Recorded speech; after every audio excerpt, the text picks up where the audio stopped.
عائشہ خود گواہی دیتی ہیں سب سے زیادہ حضور حضرت فاطمہ سے پیار کرتے ہیں. چھوٹی عمر تھی تو جناب خدیجہ، ذرا انداز دیکھیے گا بیٹی کی محبت کا.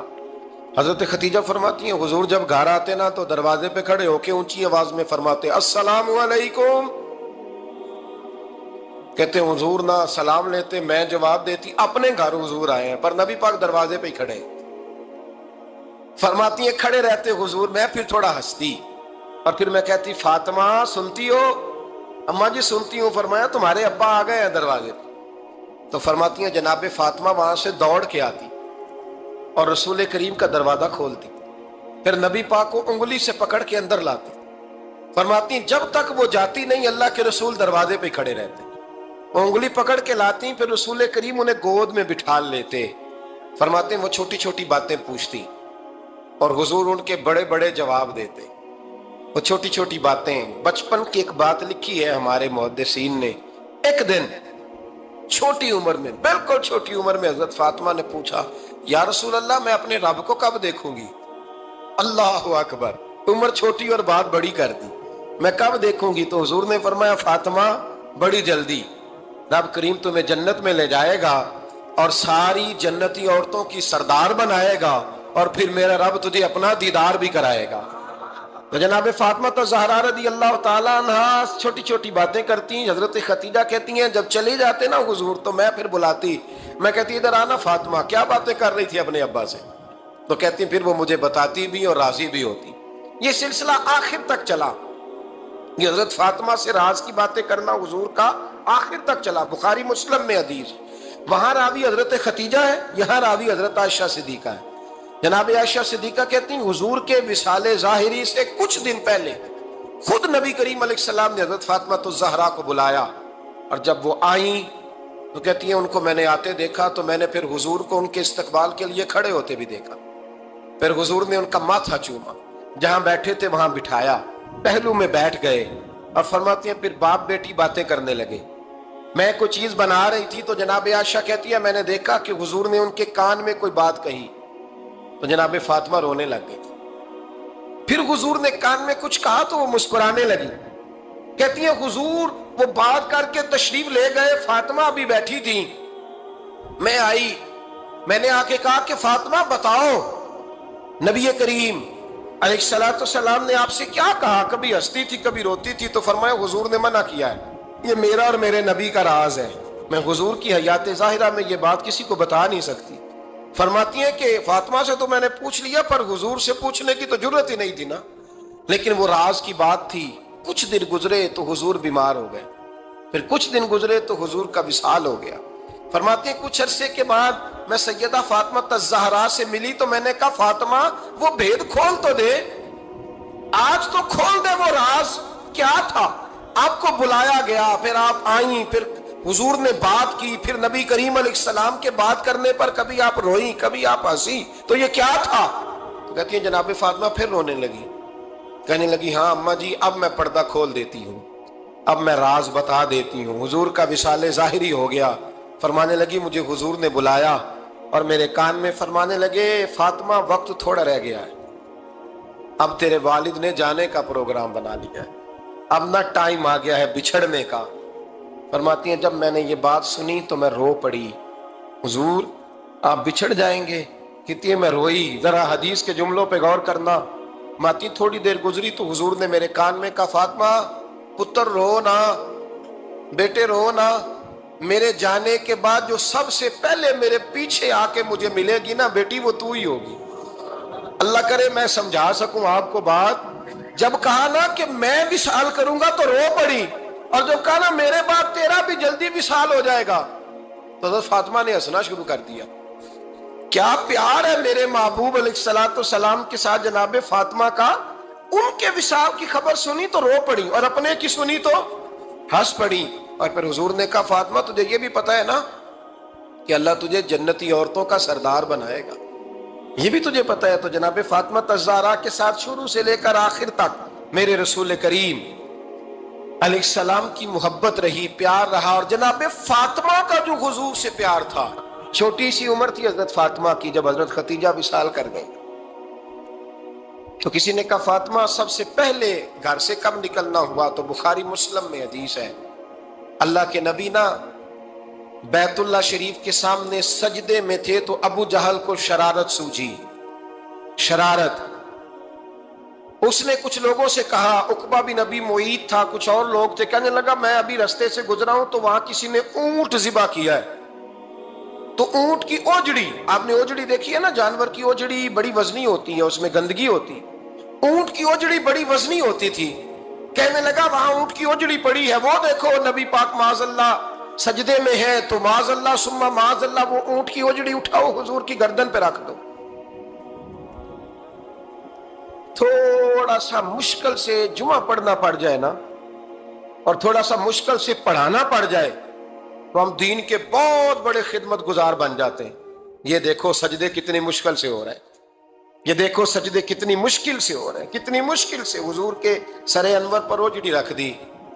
یہ وہ وقت ہے کہ نہ تو چچا ابو طالب ہیں جو پہنچ جاتے، نہ جناب ختیجہ ہیں جو بندوبست کرتی، تو کسی نے نا جناب ختیجہ کے دروازے کے سامنے منہ کر کے کہا کہ محبوب کے گھر والوں حضور کے سر اقدس پر اوجڑی رکھ دی ہے کسی، اور حضور سر اقدس اٹھاتے ہیں تو تکلیف محسوس کرتے ہیں۔ جناب فاطمہ کہتی پہلا دیہڑا تھا جب میں چہرے پہ کپڑا ڈال کے نا تو اپنے بابا کے لیے نکلی، فرماتی پہلا دن تھا، میں حرم کعبہ میں پہنچی، حضور کو سجدے میں دیکھا تو چھوٹے چھوٹے ہاتھوں سے میں نے اوجڑی نیچے گرائی، حضور بولے کچھ نہیں، نہ میں نے کوئی بات کی، میں نے حضور کی انگلی کو تھاما اور میں کنویں پہ لے آئی، حضور بھی نہیں بولے، جناب سیدہ فرماتی میں بھی نہیں بولی، حضور بیٹھ گئے اور میں کنویں سے پانی نکالنے لگی، میں حضور کی زلفیں دھوتی جاتی اور حضور روتے جاتے، زلفیں دھوتی جاتی اور حضور روتے جاتے۔ پھر حضرت فاطمہ نے جب حضور کی زلفیں دھو لی تو ہاتھ اٹھائے، کہا اللہ جنہوں نے میرے بابا کو تکلیف دی ہے نا ان کو برباد کر دے۔ میں رات روایت پڑھ رہا تھا مشکات سے تو میں حیران ہو رہا تھا کہ یہ عجیب منظر ہے، یہ عجیب منظر ہے کہ جب طائف والے پتھر مارے اور نبی کریم علیہ السلام سے حضرت زید بن حارثہ کہ حضور دعا کریں گے تباہ ہو جائے، تو نبی پاک کہ نہیں زید میں نے نہیں ان کے لیے تباہی کی دعا کرنی، یہ نہیں ٹھیک ہوتے تو ہو سکتا ہے ان کی نسلیں ٹھیک ہو جائیں۔ اور جب احد میں وہ لوگ پتھر مار کے دانت شہید کر دیں، حضرت ابوبکر صدیق جیسی ٹھنڈی طبیعت کا آدمی عرض کرے حضور دعا کریں یہ تباہ ہو جائیں، تو حضور نے فرمایا اللہم اہد قومی فإنہم لا یعلمون، یا اللہ میری قوم کو ہدایت دے، یہ جانتے نہیں یہ کیا کر رہے ہیں۔ حضور نے کبھی بھی کسی کے لیے دعائے ضرر نہ فرمائی، لیکن آج یہ عجیب منظر ہے، شاید یہ واحد وہ وقت ہے کہ جناب فاطمہ الزہرا نے جب کہا نا کہ اے اللہ انہیں برباد کر دے جنہوں نے آج میرے والد کو تکلیف دی ہے، حضرت فاطمہ کی دعا سن کے تو حضور نے بھی ہاتھ اٹھائے، کہا اے اللہ جیسے میری بیٹی کہتی ہے نا ویسے ہی کر دے، اللہ کر دے انہیں برباد، فاطمہ جیسے کہتی ہے ویسے، اللہ کرے آپ کو سمجھ آئے میری بات کی کہ وہاں جہاں شدید تکلیف دی گئی وہاں حضور نے کسی کے لیے ایسی دعا، اور یہاں فرمایا اللہ جیسے فاطمہ کہتی ہے ویسے، اللہ اکبر۔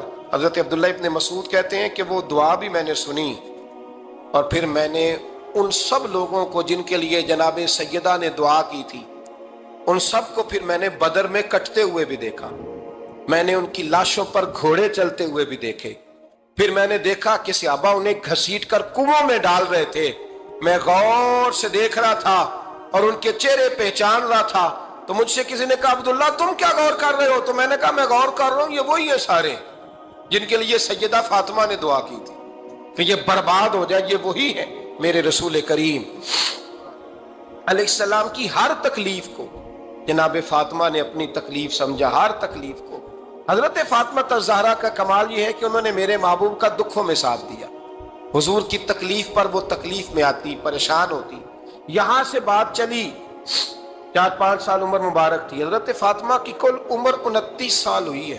حضور کی عادت مبارکہ تھی جب سفر پہ تشریف لے جاتے تھے تو سب سے آخر میں سیدہ فاطمہ کے گھر جاتے، واپس آتے تو سب سے پہلے سیدہ فاطمہ کے گھر جاتے۔ مولا علی کہتے ہیں ایک دن میں نے عجیب نظارہ دیکھا، نبی کریم علیہ السلام سفر سے واپس آنے والے تھے، میں نے حضرت فاطمہ کو اطلاع دی کہ حضور آج پہنچ جائیں گے، تو انہوں نے گھر سارا صاف کیا، سجایا، سوارا، کھانا پکایا، لیکن فرماتی ہیں جیسے ہی حضور اندر داخل ہوئے نا گھر کے، جناب فاطمہ نے حضور کا چہرہ دیکھا تو ہاتھ پکڑ کے چومنے لگی، اور کہتے ہیں جب انہوں نے سر اٹھایا تو ان کا چہرہ سارا آنسوؤں سے بھرا ہوا تھا۔ رسول کریم نے بیٹی کے سر پہ ہاتھ رکھا، بٹھا لیا، فرمایا فاطمہ بیٹے رونے والی تو بات کوئی نہیں تھی، کیوں رو پڑی ہو؟ تو عرض کرنے لگی محبوبہ میں بچپن سے دیکھ رہی ہوں، محنت کرتے، جد و جہد کرتے، مشقت کرتے، یا رسول اللہ آج آپ آئے ہیں تو آپ کے چہرے پر تھکاوٹ کے آثار ہیں، حضور وجود تھکا ہوا ہے۔ یا رسول اللہ میں نے ساری زندگی آپ کو کام کرتے دیکھا ہے، مدینے والے حبیب مجھے بتا تو صحیح کام کب تک کرنا ہے؟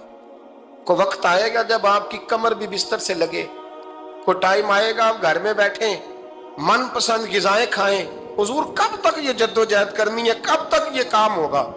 جناب فاطمہ فرماتی کہ حضور نے میرے آنسو پوچھے۔ مولا کائنات شیر خدا فرماتے ہیں نبی کریم علیہ السلام فرمانے لگے فاطمہ تیرے باپ کی ڈیوٹیاں بڑی زیادہ ہیں، جب تک دنیا کے آخری کونے تک دین نہیں پہنچ جاتا، اور جب تک اینٹیں اور پتھر بھی میرے دین کا پیغام سن نہیں لیتے، اتنی دیر تک تیرا باپ جد و جہد کرتا ہی رہے گا۔ تو جناب فاطمہ نے وہ سارے رنگ دیکھے رسول کریم علیہ السلام کی حیات مبارکہ کے، پھر یہ ساری کیفیت جب دیکھی نا کہ حضور اتنی محنت کرتے ہیں، تو پھر جناب فاطمہ کو میرے نبی کی امت سے پیار بڑا ہو گیا صلی اللہ ہو۔ سمجھیے گا اس بات کو، امت مسلمہ سے حضرت فاطمہ کو بڑا۔ امام حسن کہتے ہیں میری اماں سارے کام کرتی تھی گھر کے، میرے رسول کی شہزادی کو چھالے پڑ جاتے، کچا مکان جناب فاطمہ جناب فضا آپ کی لونڈی تھی ان سے مٹی منگاتی اور گھر میں لیپا پوتی کرتی، پھر جھاڑو دیتی۔ امام حسن اور حسین کے درمیان پورے سال کا فرق نہیں، 11 مہینے کا فرق، دونوں بچوں کو سنبھالتی۔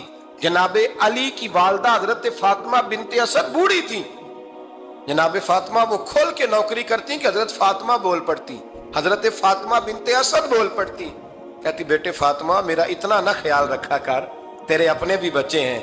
جناب فاطمہ فرماتی آپ صرف علی کی ماں تو نہیں نا، آپ میری بھی تو ماں ہے نا۔ یہاں بیبیاں فلسفہ بیان کرتی ہیں، وہ کہتی ہیں جی کس حدیث میں آیا ہے ساس سسر کی خدمت فرض ہے؟ میں نے کہا کسی میں بھی نہیں آیا۔ ہم کیا کہہ رہے ہیں؟ کسی میں بھی نہیں آیا، لیکن یہ تو آیا ہے نا کہ شوہر راضی ہو تو اللہ راضی رہتا ہے۔ تو اگر شوہر ماں باپ کی خدمت سے راضی ہوتا ہے تو کرو خدمت، اس کو تو راضی کرنا ہے نا، اس پر تو توجہ دو۔ حضرت فاطمہ پھر چکی پیستی، چکی چکی یہ آسان جملہ نہیں، کہہ جاتے ہیں ہم، سن لیتے ہیں آپ، چکی پیس کر، جو پیس کر اس کا آٹا بنانا، پھر بچوں کے لیے کھانا پکانا۔ پھر ایک دن کہنے لگے علی آپ کی آمدن تھوڑی ہے، خرچے زیادہ، چرخا نہیں لا دیتے؟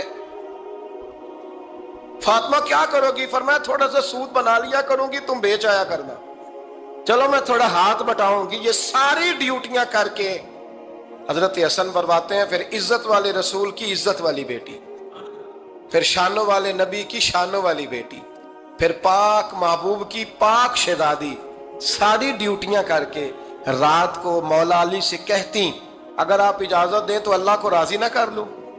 حضرت علی فرماتے فاطمہ جیسے دل کرے۔ تو امام حسن کہتے ہیں پھر میری ماں مصلی بچھا لیتی، مصلی، اور پھر ساری رات وہ نماز پڑھتی، ساری رات، اور فرماتے ہیں جب سویرے ہاتھ اٹھاتی تو پہلی دعا یہ کرتی اے اللہ میرے رسول کی امت پہ رحم فرما، اے اللہ میرے رسول کی امت پہ رحم فرما۔ تو کہتے ہیں زمانے بیت گئے یہ دعا سنتے، تو ایک دن میں قریب گیا تو میں نے کہا امی حضور کوئی دعا میرے لیے بھی کر دیں، کوئی حسین کے لیے بھی کر دیں، کوئی زینب کے لیے بھی کر دیں۔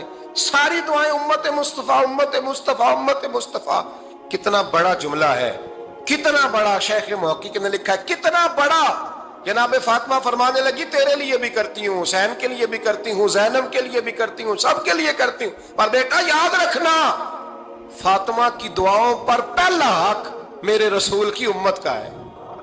فاطمہ کی اصل میں بات بہت خوشی کی سنا دی میں نے آپ، لیکن آپ وہیں سست کے سست رہ گئے۔ یہ کسی عام آدمی کی دعا نہیں، پیر صاحب کی، درویش صاحب کی رٹی رٹائی دعا نہیں، یہ سیدہ فاطمہ کی دعا ہے۔ آپ کو اتنا بڑا خزانہ مل رہا ہے اور آپ سمجھے ہی نہیں بات کو۔ حضرت فاطمہ فرمانے لگی میری دعاؤں پر سب سے زیادہ حق میرے رسول کی امت کا ہے، تو میں یہ حق ہمیشہ ادا کرتی رہوں گی، میں انہیں دعائیں ہمیشہ دیتی رہوں گی۔ حضرت فاطمہ بڑا پیار کرتی ہیں. امام حسن کہتے ہیں کہ ایک پورا دن گزر گیا, کھانے کو کچھ نہ ملا. اگلی شام آ گئی تو چند روٹیاں کھانے میں ملیں. جوں لائے حضرت علی, جناب فاطمہ نے پیس کے روٹی پکائی. فرماتی ہیں سب کو کھانا کھلا دیا تو اپنی روٹی آپ نے رکھ لی. جب آپ کھانا کھانے لگی, کھانے پر ہاتھ ہی رکھا تھا کہ دروازے پر کسی نے صدا دی. تو کہتے ہیں بولنے والے کے لفظ بڑے عجیب تھے. جس نے صدا دی نا اس کے لفظ بڑے عجیب تھے. کہنے لگے اور رسول اللہ کی بیٹی, میں 2 دن سے فاقے میں ہوں, تو مجھے پتا ہے اس گھر سے روٹی ضرور ملے گی. جناب فاطمہ نے نہ کھانا اٹھایا. امام حسن کو کہنے لگی بیٹے دے آ. جناب حسن کہتے ہیں مجھے بڑی تکلیف ہوئی. ہم سب کھانا کھا چکے تھے, مولا علی بھی کھا چکے تھے, صرف میری اماں نے نہیں کھایا تھا.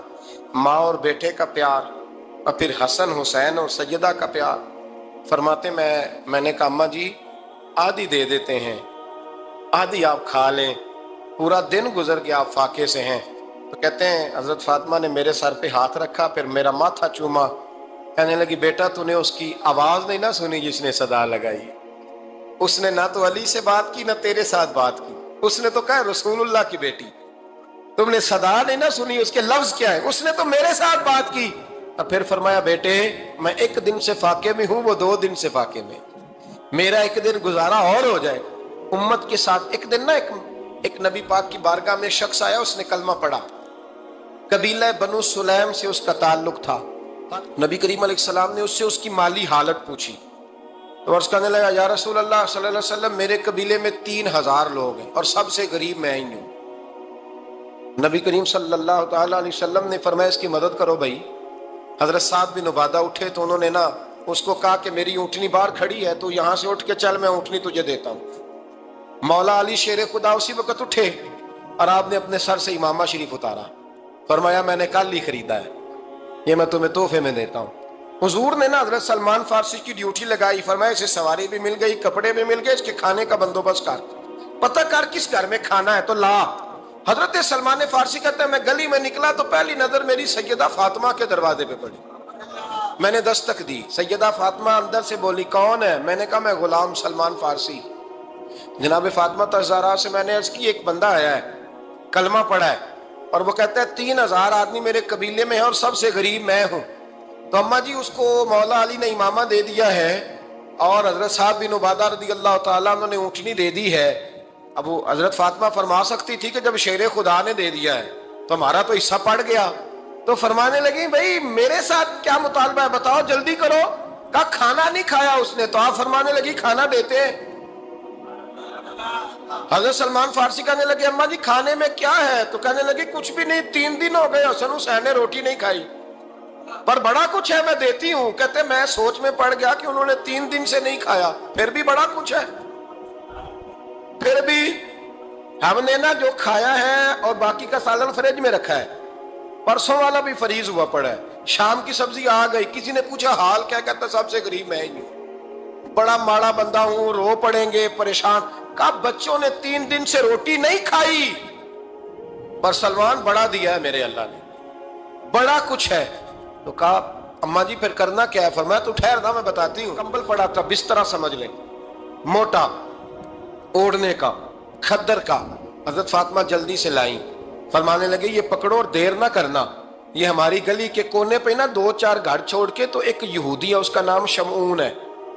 وہ اس طرح کی چیزیں گروی رکھ کے یا خرید کے نا تو پیسے بھی دے دیتا ہے, جوں بھی دے دیتا ہے, گندم بھی دے دیتا ہے, سرکہ اور کھجوریں بھی. اسے دے آ, اور وہ جو سامان دینا وہ میرے پاس لا, اور لا کے مجھے دے تاکہ میں جلدی سے اس آدمی کے لیے بندوبست کروں. پتہ نہیں بیچارہ کتنے دنوں کا بھوکا ہے, پتہ نہیں بیچارہ کتنے, اپنے بچوں نے 3 دن سے روٹی نہیں کھائی. لا نہ ذرا. حضرت سلمان فارسی کہتے ہیں میں نے تھوڑا توقف کیا کہ میں آپ کا بستر لے جاؤں, یہ کمبل لے جاؤں. تو فرمانے لگی حکم ہے میرا, وہ جانا پڑے گا. جناب سلمان فارسی کہتے ہیں میں شمعون یہودی کے پاس گیا, میں نے کہا یہ کمبل لو, چاہے تو نگد پیسے دے دو, سامان خرید لیتے ہیں, اور چاہے تو اناج, جوں, سرکہ, کھجوریں جو تمہارے پاس ہے دے دو. وہ کہنے لگا یہ کس کا ہے؟ بڑا شاندار ہے, بڑا خوشبو والا ہے. تو کہا یہ مولا علی کے گھر سے آیا ہے, پاک بی بی نے دیا ہے کہ اس کو گروی رکھ لو اور مہمان کے لیے کچھ دے دو. کہا مہمان کون سا؟ کہنے لگے حضور کے پاس آ کے ایک شخص نے کلمہ پڑھا ہے, اور وہ مسلمان ہوا ہے اور وہ غریب ہے، اس کو روٹی دینی ہے۔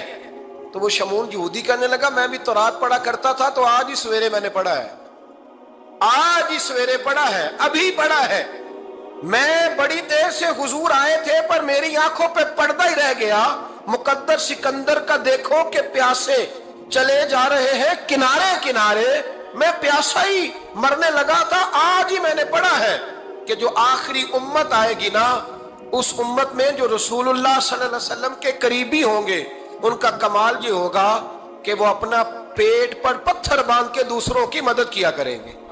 یہ میں نے آج ہی پڑھا ہے اور ابھی تو نے مجھے اس کا نظارہ کرا دیا ہے۔ کہنے لگا یہ چادر بھی لے جا، جو بھی لے جا، سرکہ بھی لے جا، آٹا بھی لے جا، کھانا بھی لے جا، اور اس طرح کر کے میرے پاس سے نقد بھی لے جا، اور جناب فاطمہ سے کہنا یہ سارا کچھ رکھ لے، اور انہیں کہنا کہ مجھے پتا ہے آپ قبول نہیں کریں گی پر قبول کر لے، وہ آپ کا کمبل آیا ہے تو میرا دل نرم ہو گیا ہے، میں یہ قربانی بھی دیتا ہوں اور آپ کے باپ کا کلمہ پڑھ کے مسلمان بھی ہوتا ہوں۔ حضرت علی کہتے ہیں جناب فاطمہ نے جواب دیا کہ بہترین عورت وہ جسے نہ کبھی غیر محرم دیکھا ہو اور نہ غیر محرم نے کبھی، وہ بی بی نے بھی کبھی غیر محرم بندہ نہ دیکھا ہو، دیکھا ہی نہ ہو اس نے۔ یہ پوائنٹ ذرا مشکل ہے، سمجھنے والا ہے۔ تو حضرت علی کہتے ہیں میں وہاں سے گردن جھکائی اور بیچ آ کے بیٹھ گیا، بات ابھی جاری تھی۔ حضور نے فرمایا آتا ہے کسی کو جواب؟ تو کہتے ہیں میں نے ہاتھ کھڑا کیا، میں نے کو حضور آتا ہے، تو حضور مسکرا پڑے، فرمایا چل بتا۔ میں نے عرض کی حضور بہترین عورت وہ ہے کہ نہ کبھی اسے غیر محرم نے دیکھا ہو نہ اس نے کبھی غیر محرم دیکھا ہو۔ تو حضرت علی کہتے ہیں شاباش، مجھے ملنی چاہیے تھی نا۔ حضور مسکرا پڑے، کہنے لگے میں نے تو پہلے ہی کہا ہے فاطمہ تو بدعت منی، فاطمہ میرے جگر کا ٹکڑا ہے، میں نے تو بڑا پہلے کہہ دیا ہے۔ تو کہتے ہیں صحابہ میری طرف دیکھنے لگے کہ یہ تو تعریف فاطمہ کی ہونے لگ گئی ہے۔ تو میں نے کہا کیا کریں؟ اس محبوب کو بتایا ہے جس کے لیے اللہ نے کوئی پردہ رکھا ہی نہیں، سارے پردے کھول دیے۔ حضرت فاطمہ کے وصال کا وقت آیا، انتقال کا، تو حضرت اسماء بنت امیس کو بلایا اور بلا کے فرمانے لگی تو مجھے غسل دینا اور سوائے میرے شوہر مولا علی کے کسی اور سے مدد بھی نہ لینا۔ اور فرمانے لگی میں نے حبشہ کے بارے میں سنا ہے کہ وہاں جب بیویوں کا جنازہ اٹھتا تھا تو وہ لوگ چارپائی کے اوپر یوں کر کے اس طرح کر کے لکڑیاں لگاتے تھے، نیچے باندھ لیتے تھے اور لکڑی میں لچک ہو تو اوپر جا کے پھر اس کو باندھ دیتے تھے تو پردہ بن جاتا تھا۔ فرمایا میں نے علی کو بتا دیا ہے، تمہیں بھی بتا رہی ہوں، جنازہ میرا رات کو اٹھانا اور لکڑیاں لگا کے نا تو اوپر پردہ کر لینا، میرے وجود پر پڑی ہوئی چادر پر بھی کسی کی نظر نہیں پڑنی چاہیے۔ رات کو جنازہ اٹھانا اور رات کو مجھے دفن کر دینا۔ مدینہ منورہ میں حضور کے وصال ظاہری کے 6 ماہ بعد جناب فاطمہ الزہرا کا جنازہ اٹھا تو مسجد نبوی شریف سے ایک شخص اپنی داڑھی آنسوؤں سے بھگوتا ہوا نکلا۔ حضرت ابوبکر صدیق نے کھڑا کر کے پوچھا کیوں نبی پاک کے چچا عباس روتے کیوں ہو؟ حضرت عباس کہنے لگے پہلے حضور گئے تھے، اب نبی پاک کی تصویر بھی چلی گئی۔ کیا ہوا؟ کہ جناب فاطمہ کا وصال ہوا، پھر سے ایک دفعہ مدینے میں رات آئی، پھر سے شام ہوئی، پھر سے جنازہ اٹھا۔ شیر خدا علی المرتضیٰ رضی اللہ تعالیٰ عنہ نے، حضرت عباس نے، حضرت قسم دین عباس نے، حضرت عبداللہ ابن عباس نے تدفین سے فارغ ہوئے۔ ایک روایت ہے کہ حضرت عباس نے جنازہ پڑھایا اور ایک مستند روایت ہے کہ حضرت ابوبکر صدیق نے جنازہ پڑھایا، اور جب جنازہ پڑھا کر کے باہر نکلے تو حضرت علی شیر خدا کی آنکھوں میں آنسو تھے۔ اتنے کالی روتے کیوں ہو؟ فرمانے لگے صرف فاطمہ نہیں گئی، مصطفیٰ کریم کی امت کے لیے دعائیں کرنے والا ایک بڑا ہاتھ رخصت ہوا ہے، ایک بڑا ہاتھ۔ جناب فاطمہ الزہرا نے 29 سال کی عمر مبارک گزاری۔ میں نے پہلے بھی ایک دفعہ یہ موضوع بیان کیا تھا تو میں نے بات کر دی تھی، کیونکہ میں نے نہیں کی، وہ بات کسی اور کی ہے، کرنی بڑی ضروری ہے۔ علامہ اقبال کہنے لگے، اسرار بے خودی میں لکھنے لگے کہ فاطمہ جو تو نے کیا ہے وہ کوئی نہیں کر سکتا۔ اقبال کہنے لگے فاطمہ جب تجھے دیکھتا ہوں نا تڑپ اٹھتا ہوں۔ کہنے لگے اے فاطمہ میرے رسول کریم نے نا میرے پاؤں میں شریعت کی زنجیریں باندھ دی ہیں، اگر مجھے شریعت منع نہ کرتی، حضور پابند نہ کرتے تو میں کعبے کا طواف نہ کرتا، تیری قبر کا طواف کرتا۔ فاطمہ تو نے 29 سال میں وہ انقلاب برپا کیا، امت پر وہ رحمت کی۔ علی کے گھر کی ہے عزت، علی سے سنتے ہیں۔ نبی کے گھر کی ہے عزت، نبی سے سنتے ہیں۔ وہ جس نے معزز کیا گھرانے کو، حسین پال کے جس نے دیا زمانے کو۔ اور میرے اعلیٰ حضرت فرماتے ہیں سیدہ زاہدہ طیبہ طاہرہ۔ کبھی آپ اگلا فقرہ سنے نے تو بریلی کے امام نے حد کر دی، فرمانے لگے جان احمد کی راحت پہ لاکھوں سلام۔ جان احمد کہتے ہیں نبی پاک کی جو جان ہے وہ سیدہ فاطمہ ہے، اور صرف جان نہیں، یہ وہ والی حضور کی جان ہے جس سے نبی پاک سکون حاصل کرتے ہیں، راحت حاصل کرتے ہیں۔ جان احمد کی راحت پہ، اور اس کا ایک ترجمہ یہ ہے کہ نبی پاک کی جان کو سکون حضرت فاطمہ کی وجہ سے ملتا ہے۔ جان احمد کی راحت پہ لاکھوں سلام۔ اور حضرت حسنین کریمین کا ذکر کرتے ہوئے فرماتے ہیں آب تطہیر سے جس میں پودے جمے۔ حضرت فاطمہ کے بارے میں کچھ روایتوں میں یہ آتا ہے کہ عورتوں کی طرح انہیں حیض نفاس نہیں آتا تھا، اللہ نے پاک پیدا فرمایا، اور مولا علی تو پہلے ہی پاک ہے۔ تو فرماتے ہیں یہ جو بچے ہوئے نا، یہ آب تطہیر سے جس میں پودے جمے، یہ بریلی کے امام کی محبت ہے سیدہ فاطمہ سے اور حسنین کریمین سے۔ کیا انداز ہے، کہنے لگے آب تطہیر سے جس میں پودے جمے، اس ریاض نجابت پہ لاکھوں سلام۔ اس ریاض، پتہ نہیں کہاں بیٹھ کے لوگ اہل بیت کی شان بیان کرتے ہیں، اہل بیت کی شان سننی ہے تو بریلی کے امام سے سنو۔ اس ریاض نجابت پہ کہتے ہیں حضرت فاطمہ صرف پاک نہیں، پاکیزگی کا پورا باغ ہے، پورا، یعنی ان کی چھاؤں بھی پاک ہے، ان کا سایہ بھی، ان کا پھل بھی، ان کی ٹہنیاں بھی، بولے تو صحیح یار، ان کی ٹہنیاں بھی، ان کی زمین بھی۔ اس ریاض نجابت پہ لاکھوں سلام، اس ریاض نجابت پہ۔ حضور ایک جہاد کے لیے تشریف لے گئے، واپس تشریف لائے نا، تو محبوب کی عادت تھی جب آتے تھے تو سب سے پہلے سیدہ فاطمہ کے گھر آتے تھے، اور جب سفر کی طرف جاتے تھے تو آخر میں سیدہ فاطمہ کی طرف جاتے تھے۔ اس دن حضور صلی اللہ تعالی علیہ وسلم نے تشریف لانا تھا۔ مولا علی شیر خدا فرماتے میرے پاس کچھ رقم تھی تو میں نے حضرت فاطمہ کو دی۔ توجہ ہے میری بات پر؟ تھک تو نہیں گئے آپ لوگ؟ چلیں اللہ تعالیٰ آپ کو جزائے خیر دے۔ سنیں جی،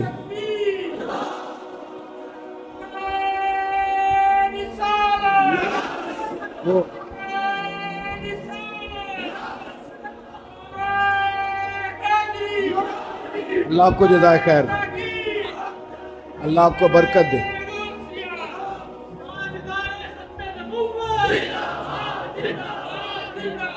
اللہ آپ کو میں تو ساری تقریر بغیر نعرے کے کر لیا کرتا ہوں۔ اللہ آپ کو خوش رکھے، اور آپ کے چہرے مسکراتے ہیں، آپ جوش میں نظر آتے ہیں۔ اللہ تعالیٰ آپ کو ہمیشہ ہنستا مسکراتا ہی رکھے، اور اللہ تعالیٰ آپ کو آباد و شاد فرمائے۔ سنیے گا، حضور جہاد سے واپس تشریف لائے تو سیدہ فاطمہ الزہرا رضی اللہ تعالیٰ عنہ کے کاشانہ اقدس پہ حضور تشریف لائے۔ حضرت علی کہتے ہیں میرے پاس کچھ پیسے تھے تو میں نے سیدہ فاطمہ کو دیے، تو حضرت فاطمہ نے نا سونے کی ایک زنجیر، ایک چین، سمجھانے کے لیے عرض کر رہا ہوں، آپ نے نا وہ بنا کے گلے میں ڈالی اور گھر میں کچھ پردے لٹکائے۔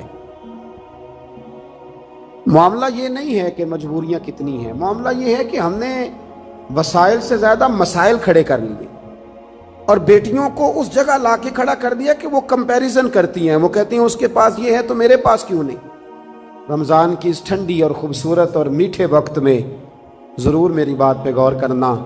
یہ نصیحتیں جب ہم سنتے ہیں تو ہم جا کے سیدھا بیوی کو سناتے ہیں، حالانکہ یہ تو بیٹی کو بتانے والی بات ہے جو جلدی اثر کرے گی، یہ تو بہن کو بتانے والی بات ہے، یہ تو بات ہم اپنی بچی پہ کریں گے تو وہ جلدی اثر قبول کرے۔ حضور تشریف لائے اور پہلا قدم رکھا نا سیدہ فاطمہ الزہرا کے گھر میں، نبی کریم نے ان کے گلے کے اندر وہ سونا دیکھا۔ عورت کے لیے تو جائز ہے نا جتنا مرضی پہن لے، حضور نے وہ سونا دیکھا، پردے لٹکے ہوئے دیکھے، سلام لی اور حضور واپس آ گئے۔ جناب فاطمہ رونے لگی۔ مولا علی تشریف لائے تو کہا کیوں روتی ہو؟ کہنے لگی میں بات سمجھ گئی ہوں، یہ میری چین، یہ میرا سونا میرے محبوب کو پسند نہیں آیا، یہ پردے حضور کو پسند نہیں آئے، یہ اتاریے، یہ پکڑیے اور حضور کی بارگاہ میں لے جائیے اور عرض کیجئے یا رسول اللہ جہاں آپ کا دل کرے آپ خرچ فرمائیں، یہ دے دیجئے۔ جناب علی المرتضیٰ فرماتے ہیں کہ میں لے کر کے واقعی حضور کی بارگاہ میں آیا تو محبوب فرمانے لگے علی